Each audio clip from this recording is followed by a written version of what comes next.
ఈరోజు ఇష్టానుసారంగా ఈరోజు కొన్ని వెహికల్స్ని ఆపి, ఎందుకంటే అక్కడ ఒక వ్యక్తి చనిపోయాడు, మళ్ళీ నేరో రోడ్లోకి వెళ్తే కనుక మళ్ళీ ఇబ్బంది అవుతుందని పోలీసులు కాసేపు ఆగండి అని రిక్వెస్ట్ చేసుకున్నా బ్యారికేడ్లు తీసి పారేస్తున్నారు.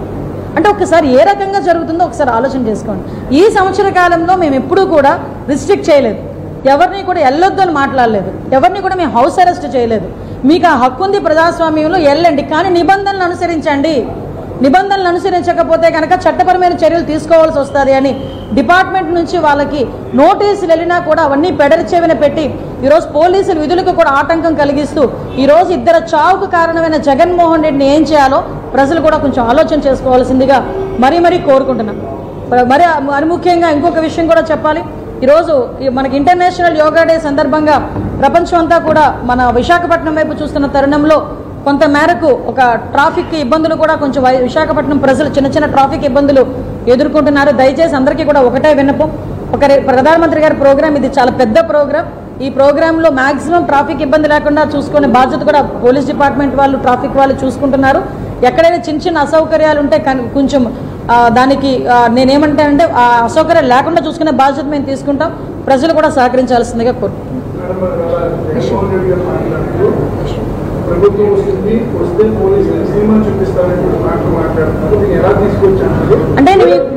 అంటే నేను ఇందాక ఒక మాట చెప్పానండి, మీకు ఒకటి పోస్ట్ కూడా చూపిస్తా. అతని మాటలకి అతని తాలూకా కార్యకర్తల తాలూకా బిహేవియర్స్కి ఎంత కోఇన్సిడెన్స్ ఉంటుందంటే, ఇది ఒకటి పెట్టాడండి, ప్లకార్డ్ పట్టుకున్నాడు.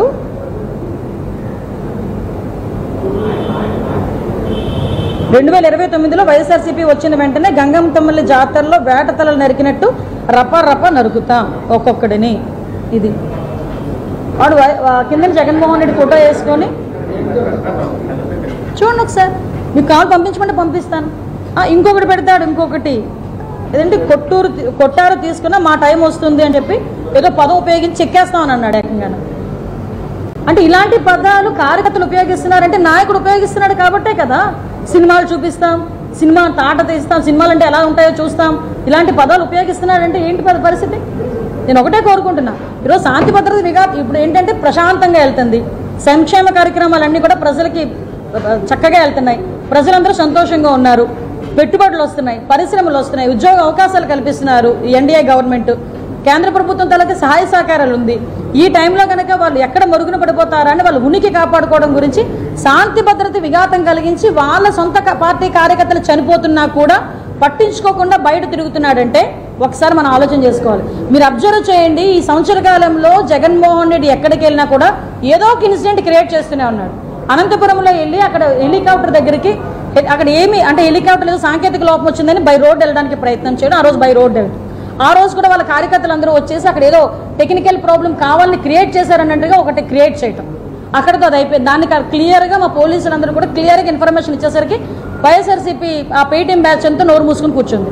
మళ్ళీ మొన్న పొదిలిలోనే వెళ్ళేసరికి అక్కడ పొగాకు రైతుల గురించి అని మాట్లాడడానికి వెళ్ళి పొగాకు రైతుల గురించి మాట్లాడకుండా ఏదేదో మాట్లాడిన సందర్భం. ఆ రోజు కూడా పోలీసుల మీద రాళ్ళు ఉరివిన పరిస్థితి. అరే ఏంద్రా ఇలా చేస్తున్నారని చెప్పి పోలీసుల మీద రాళ్ళు ఉరివిన వాళ్ళ కేసులు కనుక చూస్తే 9 మందిని అరెస్ట్ చేసి 9 మంది మీద కూడా ప్రీవియస్ కేసులు ఉన్నాయి. అరే గాంజా బ్యాచ్లో పట్టుబడిన వాళ్ళు ఇంచుమించుగా చెప్పాలంటే తెనాల్లోని భయభ్రాంతులు గురి చేస్తున్న వాళ్ళని కూడా పరామర్శించడానికి జగన్మోహన్ రెడ్డి వెళ్ళినప్పుడు జనాల్ని సమీకరించుకొని వెళ్ళాడంటే ఒక్కసారి ఆలోచన చేసుకుని అతని తాలూకా మెంటాలిటీ ఎలా ఉంటుందో. ఇది మేము చెప్పడానికి కాదండి, ఈరోజు ప్రజలు కూడా గమనిస్తున్నారు, ప్రజలు కూడా ఆలోచన చేస్తున్నారు. మేము పెట్టిన అప్పీల్ ఒకటే, ఈరోజు ఇలాంటి వ్యక్తులు అసలు సొసైటీలో ఉండడానికి కూడా అర్హత లేదు. రోజు ఇష్టానుసారంగా ఈరోజు కొన్ని వెహికల్స్ని ఆపి, ఎందుకంటే అక్కడ ఒక వ్యక్తి చనిపోయాడు, మళ్ళీ నేరో రోడ్లోకి వెళ్తే కనుక మళ్ళీ ఇబ్బంది అవుతుందని పోలీసులు కాసేపు ఆగండి అని రిక్వెస్ట్ చేసుకున్నా బ్యారికేడ్లు తీసి పారేస్తున్నారు. అంటే ఒకసారి ఏ రకంగా జరుగుతుందో ఒకసారి ఆలోచన చేసుకోండి. ఈ సంవత్సర కాలంలో మేము ఎప్పుడూ కూడా రిస్ట్రిక్ట్ చేయలేదు, ఎవరిని కూడా వెళ్ళొద్దు అని మాట్లాడలేదు, ఎవరిని కూడా మేము హౌస్ అరెస్ట్ చేయలేదు. మీకు ఆ హక్కు ఉంది ప్రజాస్వామ్యంలో, వెళ్ళండి, కానీ నిబంధనలు అనుసరించండి. నిబంధనలు అనుసరించకపోతే కనుక చట్టపరమైన చర్యలు తీసుకోవాల్సి వస్తుంది అని డిపార్ట్మెంట్ నుంచి వాళ్ళకి నోటీసులు వెళ్ళినా కూడా అవన్నీ పెడరిచెవిన పెట్టి ఈరోజు పోలీసులు విధులకు కూడా ఆటంకం కలిగిస్తూ ఈరోజు ఇద్దరు చావుకు కారణమైన జగన్మోహన్ రెడ్డిని ఏం చేయాలో ప్రజలు కూడా కొంచెం ఆలోచన చేసుకోవాల్సిందిగా మరీ కోరుకుంటున్నాం. మరి ముఖ్యంగా ఇంకొక విషయం కూడా చెప్పాలి. ఈరోజు మనకి ఇంటర్నేషనల్ యోగా డే సందర్భంగా ప్రపంచం అంతా కూడా మన విశాఖపట్నం వైపు చూస్తున్న తరుణంలో కొంత మేరకు ఒక ట్రాఫిక్ ఇబ్బందులు కూడా కొంచెం విశాఖపట్నం ప్రజలు చిన్న చిన్న ట్రాఫిక్ ఇబ్బందులు ఎదుర్కొంటున్నారు. దయచేసి అందరికీ కూడా ఒకటే విన్నపం, ప్రధానమంత్రి గారి ప్రోగ్రామ్ ఇది చాలా పెద్ద ప్రోగ్రామ్. ఈ ప్రోగ్రాంలో మ్యాక్సిమం ట్రాఫిక్ ఇబ్బంది లేకుండా చూసుకునే బాధ్యత కూడా పోలీస్ డిపార్ట్మెంట్ వాళ్ళు, ట్రాఫిక్ వాళ్ళు చూసుకుంటున్నారు. ఎక్కడైనా చిన్న చిన్న అసౌకర్యాలు ఉంటే కొంచెం దానికి నేనేమంటానంటే ఆ అసౌకర్యాలు లేకుండా చూసుకునే బాధ్యత మేము తీసుకుంటాం. ప్రజలు కూడా సహకరించాల్సిందిగా కోరుకుంటున్నాం.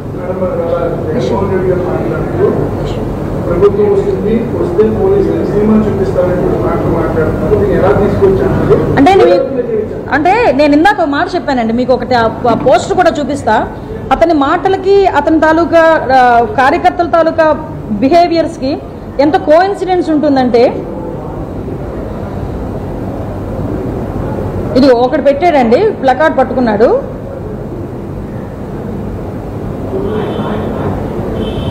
రెండు 2029లో వైఎస్ఆర్సీపీ వచ్చిన వెంటనే గంగమ్మ తమ్ముళ్ళ జాతరలో వేట తలలు నరికినట్టు రపా రపా నరుకుతాం ఒక్కొక్కడిని.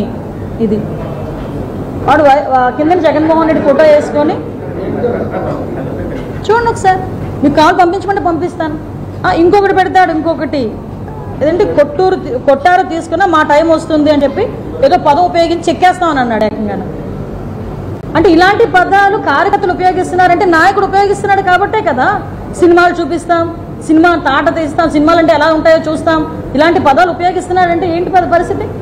నేను ఒకటే కోరుకుంటున్నా, ఈరోజు శాంతి భద్రత ఇప్పుడు ఏంటంటే ప్రశాంతంగా వెళ్తుంది.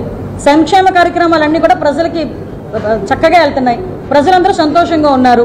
పెట్టుబడులు వస్తున్నాయి, పరిశ్రమలు వస్తున్నాయి, ఉద్యోగ అవకాశాలు కల్పిస్తున్నారు ఈ ఎన్డీఏ గవర్నమెంట్. కేంద్ర ప్రభుత్వం తలకి సహాయ సహకారాలు ఉంది. ఈ టైంలో కనుక వాళ్ళు ఎక్కడ మరుగున పడిపోతారా అని వాళ్ళ ఉనికి కాపాడుకోవడం గురించి శాంతి భద్రత విఘాతం కలిగించి వాళ్ళ సొంత పార్టీ కార్యకర్తలు చనిపోతున్నా కూడా పట్టించుకోకుండా బయట తిరుగుతున్నాడంటే ఒకసారి మనం ఆలోచన చేసుకోవాలి. మీరు అబ్జర్వ్ చేయండి, ఈ సంవత్సర కాలంలో జగన్మోహన్ రెడ్డి ఎక్కడికి వెళ్ళినా కూడా ఏదో ఒక ఇన్సిడెంట్ క్రియేట్ చేస్తూనే ఉన్నాడు. అనంతపురంలో వెళ్ళి అక్కడ హెలికాప్టర్ దగ్గరికి, అక్కడ ఏమి అంటే హెలికాప్టర్ ఏదో సాంకేతిక లోపం వచ్చిందని బై రోడ్ వెళ్ళడానికి ప్రయత్నం చేయడం, ఆ రోజు బై రోడ్ వెళ్ళడం. ఆ రోజు కూడా వాళ్ళ కార్యకర్తలు అందరూ వచ్చేసి అక్కడ ఏదో టెక్నికల్ ప్రాబ్లం కావాలని క్రియేట్ చేశారన్నట్టుగా ఒకటి క్రియేట్ చేయటం, అక్కడితో అది అయిపోయింది. దాన్ని క్లియర్గా మా పోలీసులందరూ కూడా క్లియర్గా ఇన్ఫర్మేషన్ ఇచ్చేసరికి వైఎస్ఆర్సీపీ ఆ పేటీఎం బ్యాచ్ అంతా నోరు మూసుకుని కూర్చుంది. మళ్ళీ మొన్న పొదిలిలోనే వెళ్ళేసరికి అక్కడ పొగాకు రైతుల గురించి మాట్లాడడానికి వెళ్ళి పొగాకు రైతుల గురించి మాట్లాడకుండా ఏదేదో మాట్లాడిన సందర్భం.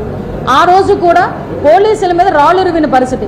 అరే ఏందిరా ఇలా చేస్తున్నారని చెప్పి పోలీసుల మీద రాళ్ళు ఉరివిన వాళ్ళ కేసులు కనుక చూస్తే 9 మందిని అరెస్ట్ చేసి 9 మంది మీద కూడా ప్రీవియస్ కేసులు ఉన్నాయి.